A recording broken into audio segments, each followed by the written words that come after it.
Good morning, students. So today we are going to start our next chapter, that is chapter 3, atoms and molecules. So first we have laws of chemical combination. कि laws क्या है, इसमें laws आते हैं. Atom तो आपको पता है, ऐसा पार्टिकल जो इंडिविजिबल है, जिसे हम लोग डिवाइड नहीं कर सकते, सबसे छोटा पार्टिकल. मॉलिक्यूल्स क्या होते हैं, जो एटम्स को मिलाकर बनते हैं. So first we have law of chemical combination.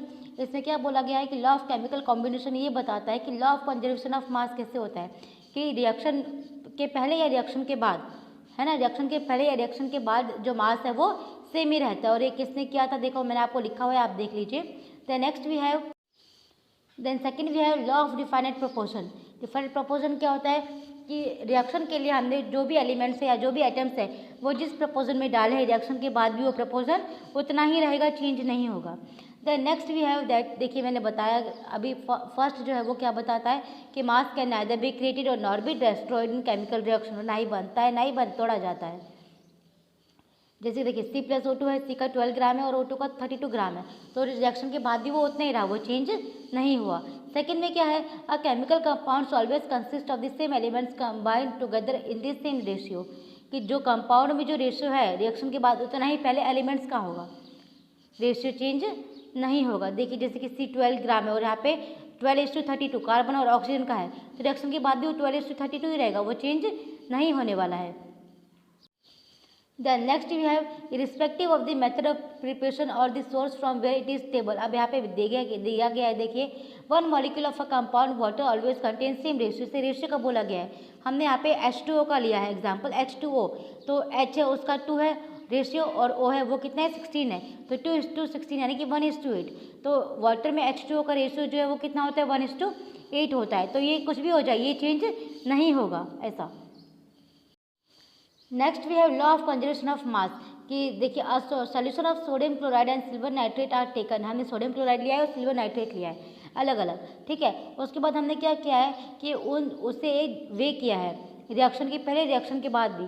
तो ठीक है, रिएक्शन से पहले जो उनका वे था, रिएक्शन के बाद भी उनका जो वेट है वो वही है, वो उसमें कुछ भी चेंज नहीं हुआ है. मतलब मास जो है वो कंजर्व रहता है, मतलब वो मास उतना ही रहेगा, मास चेंज नहीं होगा, चाहे रिएक्शन के पहले हो या रिएक्शन के बाद हो ऐसा.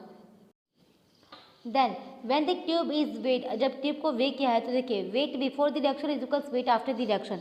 वेट करने के पहले भी और वेट करने के बाद भी जो रिएक्शन है वो मतलब वेट करने के पहले और वेट जो है बाद में रिएक्शन के बाद सेम है. देन लिमिटेशंस जो है क्या है इसकी, लॉ ऑफ डिफाइनेट प्रोपोर्शंस की, वो देखिए this law does not hold good when the compound is obtained by using different isotopes of the combined elements.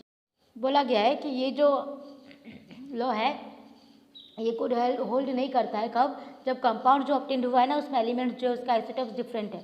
Isotopes आपने सेकंड चैप्टर में पढ़ा था, सॉरी फर्स्ट चैप्टर में पढ़े थे, ये वही है. Then next, sorry first chapter नहीं, अभी जो नेक्स्ट चैप्टर आएगा फोर्थ, उसमें हम लोग पढ़ेंगे कि आइसोटोप्स क्या है. Then next John Dalton atomic theory. अब जॉन डाल्टन की एटॉमिक थ्योरी क्या थी वो देखिए. Using the theory Dalton rationalized the various laws of chemical combination which we in distance at a time. इससे बोला गया है कि इस डाल्टन्स की जो थ्योरी उसमें क्या बोला कि अलग अलग कॉम्बिनेशन है वो करवाए गए हैं. जैसे कि how ever he assumed that the simplest compound of the two elements must be binary. इससे बोला गया कि दो एलिमेंट है तो उसे क्या बोला जाएगा, बाइनरी बोला जाएगा, ठीक है, इस तरीके से. Then next we have here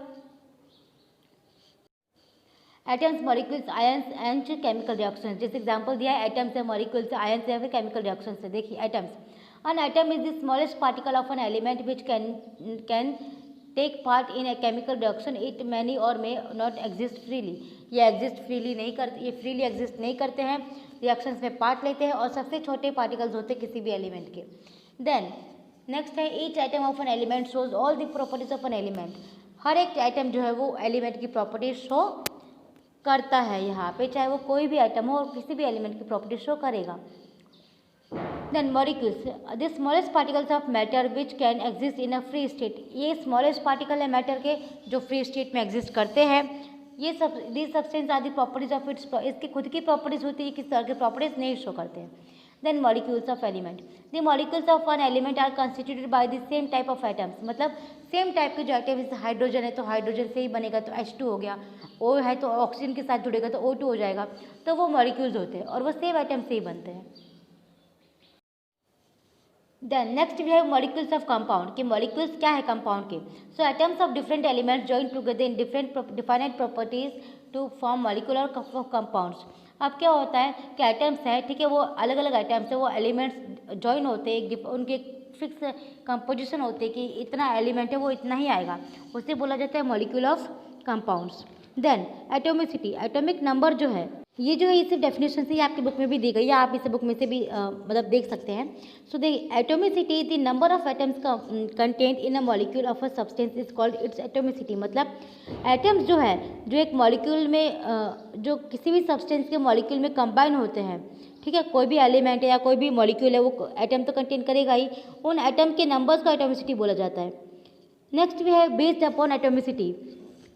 अब एटोमिसिटी के अकॉर्डिंग भी मोनोएटॉमिक, डायटोमिक, ट्राइटोमिक मॉलिक्यूल्स होते हैं जिनके पास एक ही एटम या मॉलिक्यूल होता है। जैसे NaCl है तो Na भी एक ही है और Cl भी एक ही है, ठीक है। देन और हीलियम है तो H2, नियोन है या एर्गन है तो इनके पास क्या है, एक ही है, नोबल गैसेस बोला गया है, हीलियम है, नियोन है, मतलब ये एक ही है, किसी के साथ कंबाइन नहीं हो रही, फ्रीली है, इसे मोनोएटॉमिक बोला गया है क्योंकि मोनो मतलब सिंगल, इनके पास सिंगल एटम है। डायटोमिक यानी कि H2O2, इनके पास 2 है तो डायटोमिक हो गए। ट्राइटोमिक यानी कि O3, ये सब हो गए। देन नेक्स्ट भी है सिम्बॉल्स। अब यहाँ पे सिम्बॉल्स दिए गए, जैसे ऑक्सीजन है तो ऑक्सीजन का O हो गया, नाइट्रोजन है तो उसका N हो गया, है ना। इसी तरीके से अगर 2 या 2 से ज़्यादा हो तो जैसे बेरियम है तो फर्स्ट लेटर और सेकंड लेटर स्मॉल, तो Ba हो गया, बिस्मिथ है तो Bi हो गया, इस तरीके से इन्हें सिम्बलाइज किया गया है। Then we have ions. An ion is a charge particles formed by loss or gain loss or electrons. Electrons जो है ना वो क्या करते हैं ना, सॉरी एलिमेंट्स है या आइटम्स है, वो क्या करते हैं, इलेक्ट्रॉन्स को गेन करते हैं या फिर लॉस करते हैं, या तो लेते हैं या तो देते हैं, तो उनसे पॉजिटिव और नेगेटिव चार्ज आ जाता है जिससे आयंस बनते हैं। देखिए इसे कैटाइंस का बोला गया है, तो कैटाइंस फॉर्म होते हैं जब इलेक्ट्रॉन लॉस होता है, और एनायन बनते हैं जब कोई भी आइटम है वो इलेक्ट्रॉन को गेन करता है, तब जाके कैटाइन और एनायंस बनते हैं जिन पे पॉजिटिव और नेगेटिव चार्जेस आते हैं।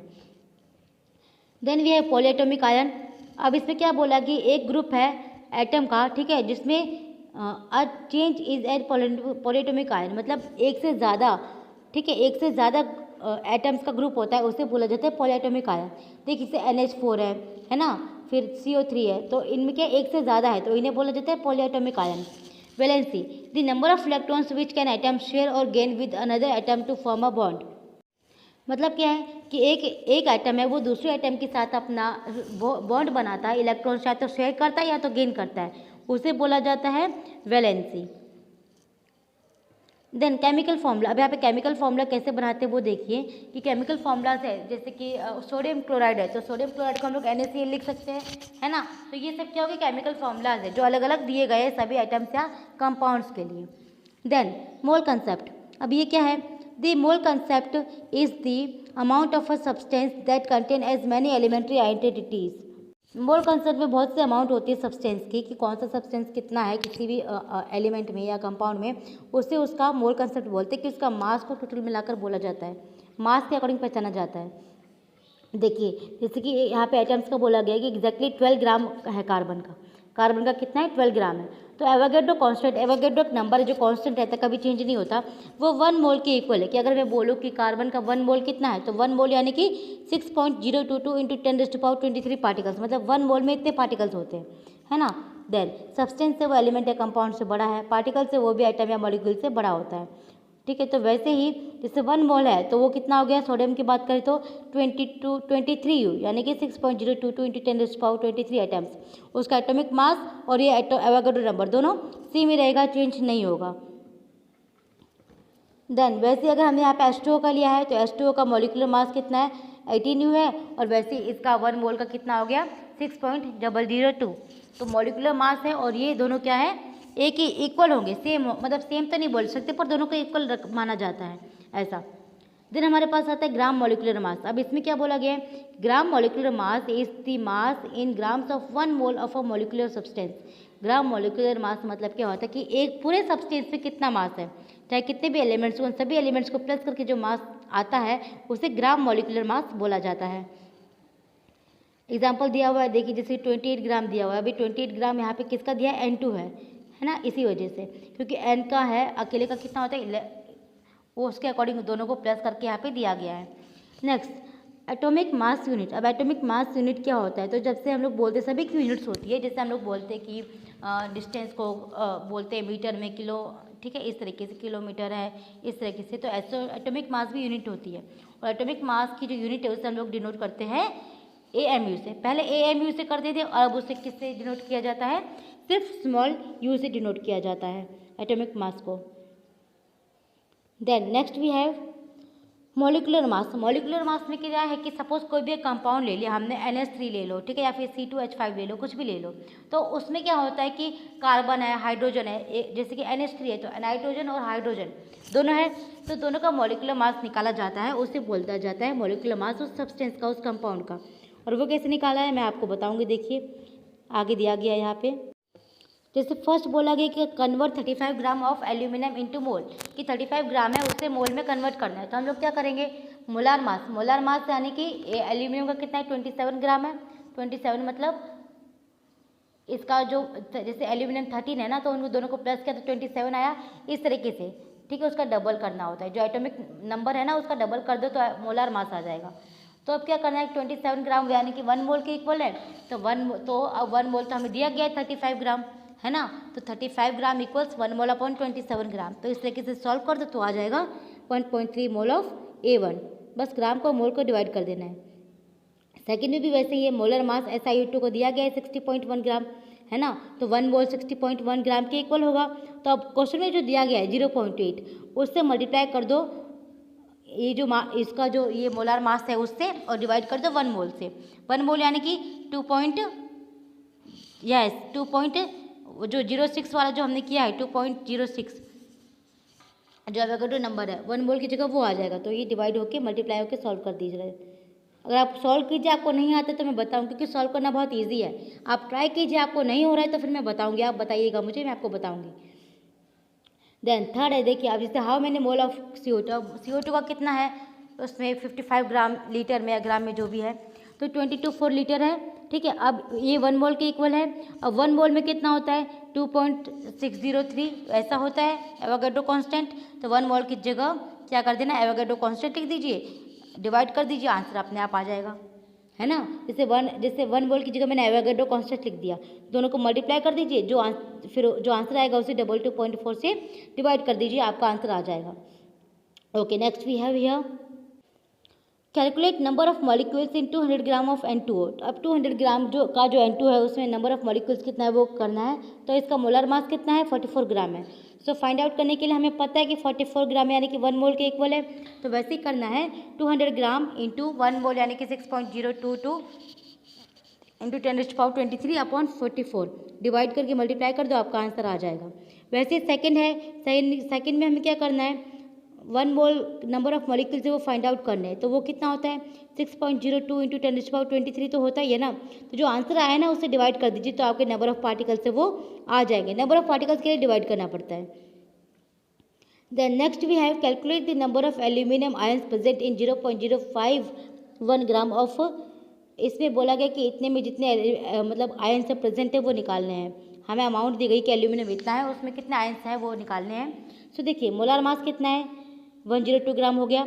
अब अलग अलग कर देंगे इनको, तो देखिए 102 gram of aluminium contains 2 into 6.02, मतलब ये क्या हो गया, 1 मोल हो गया जो मैंने अभी तक आपको बताया है। और 1 मोल को मैंने 2 से मल्टीप्लाई किया है, क्यों, क्योंकि एल के साथ में क्या है 2 है, समझ रहे हो, इसीलिए 2 से मल्टीप्लाई कर दिया। तो 0.051 ग्राम ऑफ Al2O3।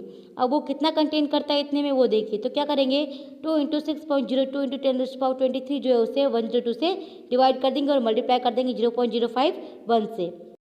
तो इसका आंसर कितना आ गया, 2 इंटू 6.02 इंटू 10⁻23, ये आ गया इसका आंसर। सो यहाँ पे ये चैप्टर यहीं पे ख़त्म होता है। देखिए मैं फिर से बता रही हूँ, इसमें सिर्फ डेफिनेशंस है, मॉलिक्यूल्स या आयंस एटम्स, इनमें सिर्फ डेफिनेशंस है। और न्यूमेरिकल्स है, न्यूमेरिकल्स आपको ना समझ आए तो मैं आपको फिर से बताऊँगी, आप मुझे बताइएगा। Till then thank you.